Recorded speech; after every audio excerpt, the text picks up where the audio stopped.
Well, I mean, I remember, because we talked about this before. I've been to Senegal before, in Dakar. And I remember the first time I went there, I had this really kind of interesting sort of epiphany. Because growing up in America, I'm an immigrant. I came over from Russia when I was 5 years old. But growing up as a white person in America, there was always this kind of tension I felt between whites and blacks. Yeah. And I just assumed that was just natural, that human beings are born kind of racist because they look different, et cetera, et cetera. And when I went to Senegal and I started to walk around and I started to meet people and see people as I walked around, I realized there wasn't that type of tension and there wasn't that type of racism. Yeah. And it suddenly started to dawn on me that, oh, this ain't a human thing, this is an American thing. Yeah, it's definitely an American thing. Yeah. And it took me going to Africa to really understand that. Yeah. It's unfortunate. It's sad. It's sad once I kind of realized it. Do you think they'll accept all blacks back? Hell yeah! Like, man, listen, that's one of the biggest misconceptions. Africans don't like African Americans, or black people in America, when they go to Africa, they get treated like, they trash. No one. Like they not that's one of them. Completely not true. Every African American I know that came from America and created a business in Africa were millionaires within 2 years. I know this for a fact. And they all know, because I was like, yo, from the moment they say, yo, man, I'm moving off to Africa, man, I got this business I want to start up.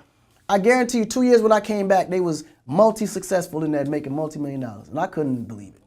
Because the thing is, it's so much opportunity. It's so much opportunity. And half the stuff that work in the U.S.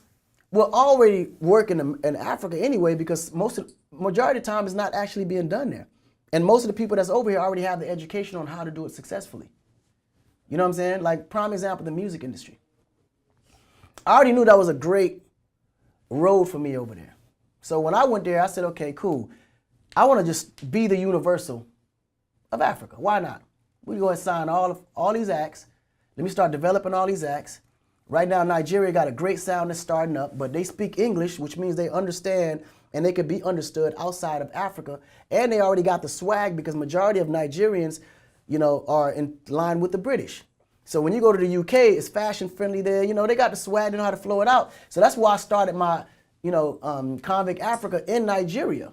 And then from there, we started associating ourselves with artists, our styling acts. And before you know it, because of that, now we got Wizkid, we got Davido, we got P Square, we got The Badge, who now was, currently managed. And I mean, Mr.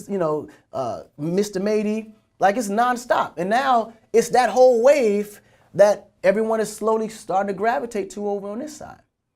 And it just goes to show how just a thought of what that is, and you give it 2-3 years, and how fast it's actually growing once they have a platform to actually stand on.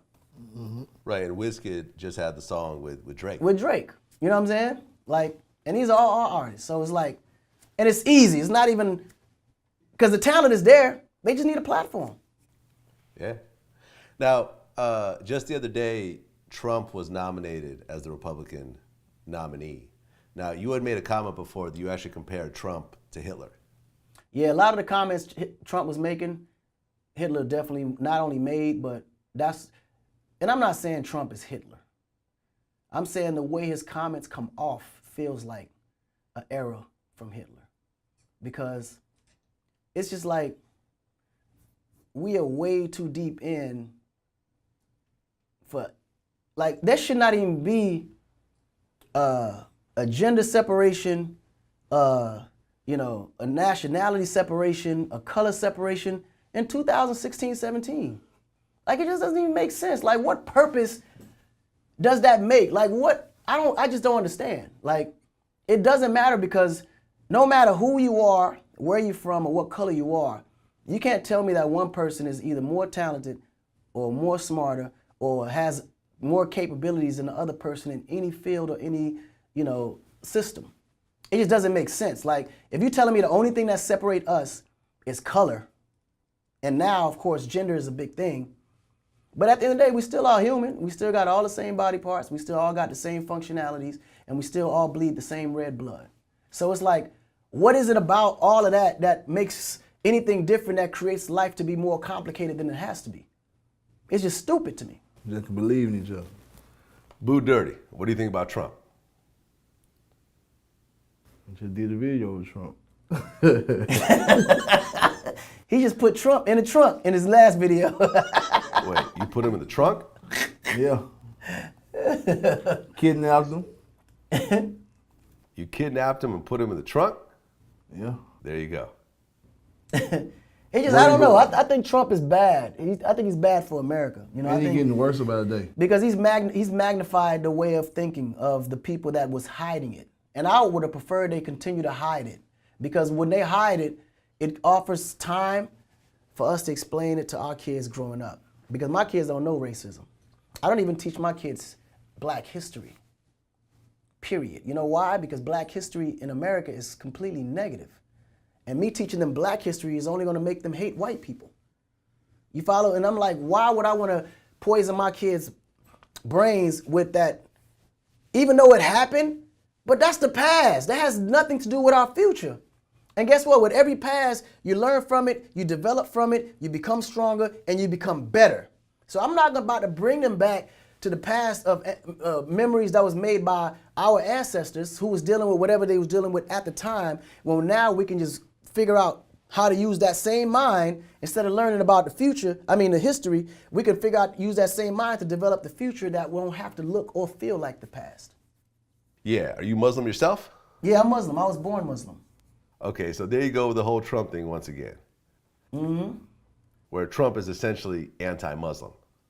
Yeah, but he's anti-everything. He's talking about immigrants in general, right? He's just using the Muslim because it's a great play for him now because, the Republicans have been pushing this whole, Islamic terrorism thing up in the forefront. So he's using that, as a trump card to gain as many conservative voters as possible. But when you're talking about immigrants, bruh, if you sending all immigrants back and have them all re-enter, then guess what? He's sending his wife back too.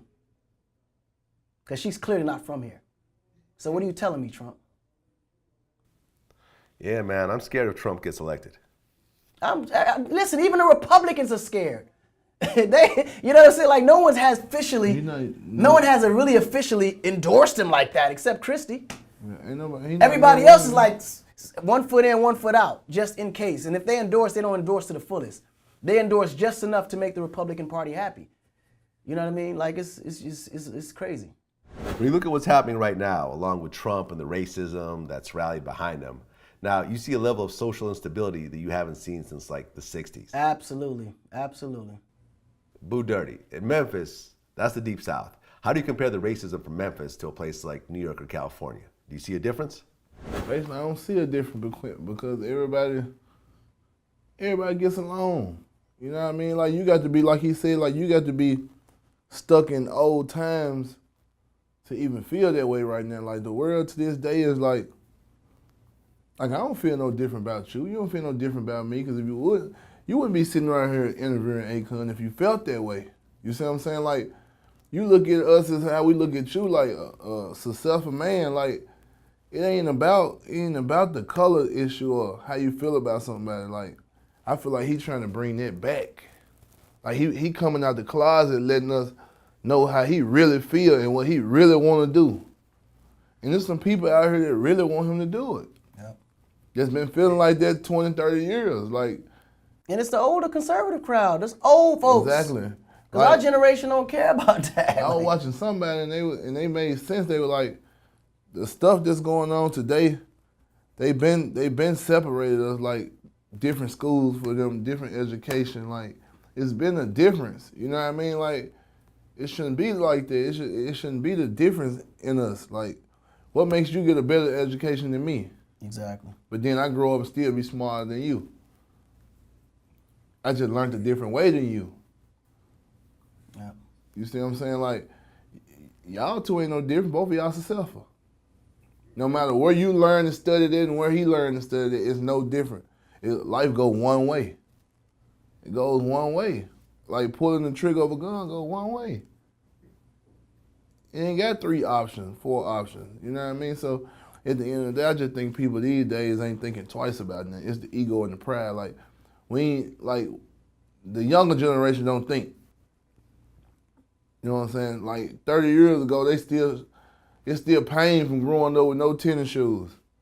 It's still pain, like people want to take out on like their mama light bill not paid, and McDonald's pay you $7 an hour instead of 16. You know what I'm saying? Like people, McDonald's a multi-million-dollar business. They still paying $650. Multi-billion-dollar business. Yeah, billion. I'm sorry, $1 billion. They still getting you $650 an hour, $750 an hour. Like, how can you feed a family? Well, if a young lady got 3 kids, what's she gonna do? Voucher, Section 8. You know what I'm saying? They leaving us in this type of world instead of graduating and bringing us up. I mean, we just got to work together. I believe the Black Lives Matter and everything going on there is gonna help the world be more successful. Yeah, and I think with every situation and every organization like that, it's going to be a lot of conflict created in the process of it. It's going to be a lot of turbulence before there's going to be, you know, a smooth ride, because whenever there's a huge change of that sort, it's like a culture shock. It's a shock in general for you, because these are things and comments and things that being said that you're just not used to hearing in public. You know what I'm saying? Like, you hear it behind closed doors. You hear it amongst your friends. Some people even speak on it. Some people joke about it. But no one hears it in public and mean it. You know what I'm saying? Like, if it's done in public, it's done in a humorous way. You know, like Saturday Night Live. You know what I'm saying? Like, but in your mind, you're like, man, that shit was funny, but that shit was real, though.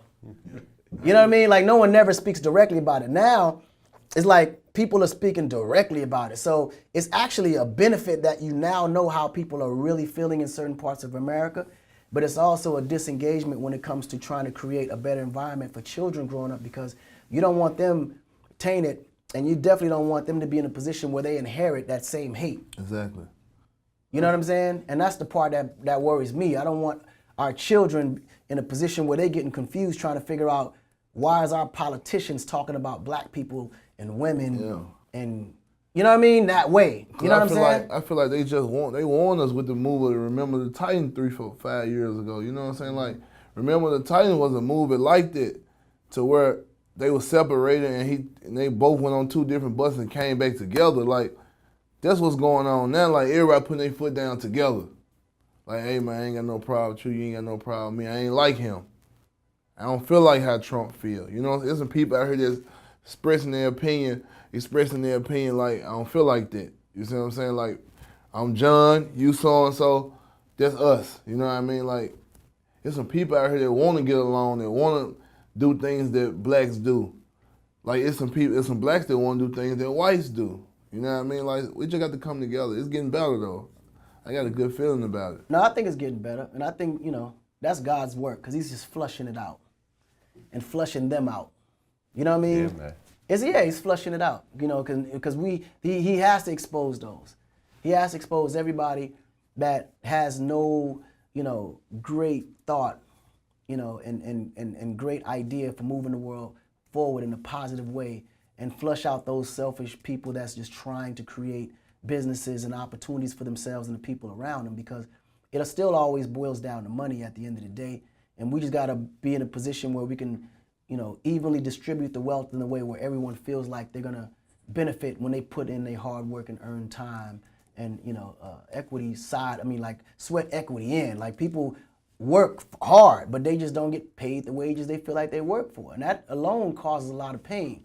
So now when you have to deal with that, then you have to be dealing with mistreatment on the process of that. And then to make it even worse, you got a government who you feel should be protecting you from a lot of this, and they're not creating no reforms to make things more comfortable for you. Now you walking out your door every day with 3 strikes already against you. And after so long, it's going to create so much frustration. You really can't be held accountable for how you react to that after so many years. You know what I mean? And that's what's happening. This is all a reaction of what's been happening for so long. You know, honestly, you can't even blame a lot of these people for what they do.